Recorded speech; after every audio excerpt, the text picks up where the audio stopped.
President Joe Biden has been called Jimmy Carter 2.0 for his lack of response to the conflict that is still raging in the Middle East right now. The record high border crossings, the numbers just coming out. And how about 4.2 inflation? Unbelievable numbers.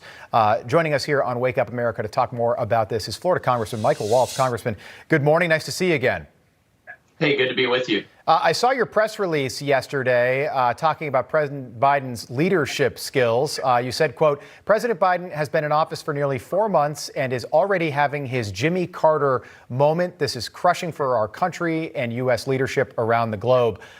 What's interesting is it took Jimmy Carter 4 years to become the Jimmy Carter that we all remember now. He's had one of the best post-presidencies we've seen in American history. But my goodness, the 4 years that he was in office were not great.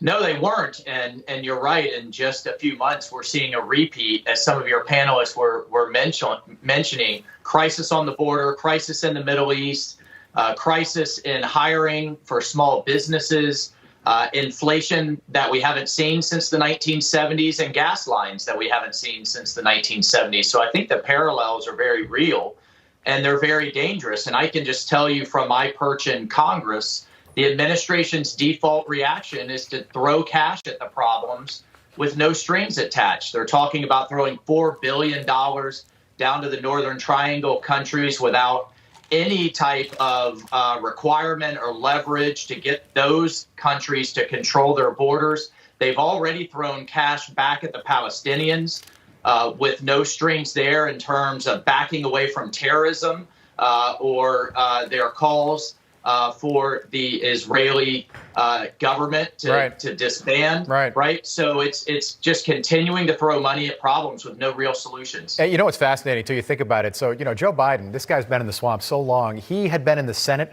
for 4 years already when Jimmy Carter was elected, 1976. And I want to ask about if Democrats are starting to pick up on this. But former President Donald Trump had a quote yesterday. He said, it's very unfair to Jimmy Carter. Jimmy mishandled crisis after crisis, but Joe Biden has created crisis after crisis. Now, it doesn't really matter what side of the line you fall on here politically. There is some truth to what the former president is saying there, isn't it? No, there is some truth, because a lot of these problems were under control. The Trump administration had us on a great trajectory, particularly before the pandemic, but also with Operation Warp Speed getting us out of the pandemic.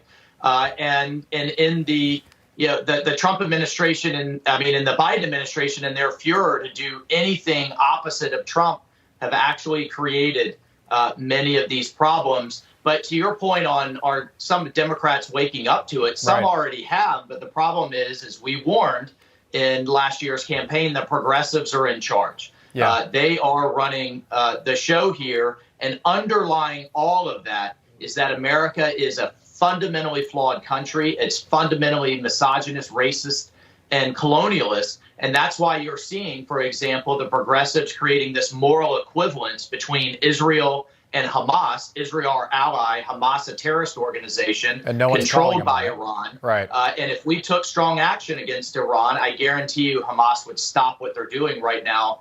But that's not the case. That's not how the progressives view the world. They view America and Israel as as big a part of the problem as these terrorist organizations, because they believe that we are not an exceptional country, that we're fundamentally flawed, and only Washington changing this country under their leadership is what's going to solve the problem. And as we're seeing, it's making it exponentially worse. It really is, and it's going to affect a lot of those Democratic members of Congress in 2022. I have no doubt about that. Congressman Waltz, good to see you again. Thanks for coming on with us this morning. Okay, see you soon. All right, sounds good.